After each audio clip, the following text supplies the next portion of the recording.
Bonjour tout le monde. Voici un cours sur le ton et le demi-ton. Pour commencer, le demi-ton, c'est ce qu'on appelle la plus petite distance entre deux touches.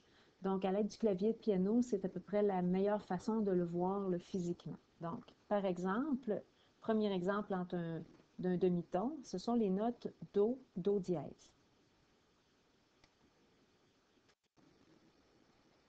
Donc, si vous regardez sur le piano, il s'agit vraiment de deux touches collées. On peut avoir aussi un demi-ton entre deux touches blanches. Donc, sur le clavier de piano, il y a seulement deux endroits possibles, entre Mi et Fa, et entre Si et Do.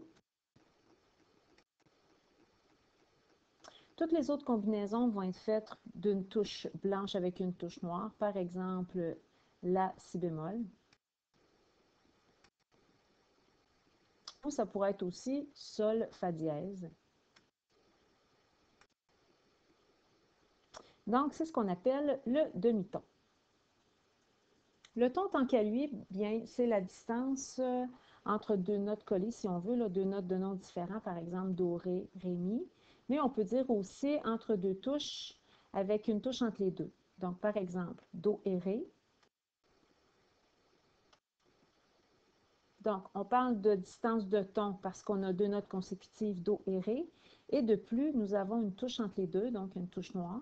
On pourrait aussi dire que le ton, c'est deux demi-tons consécutifs. Donc, par exemple, Do, Do dièse, Ré. On a la distance de un ton.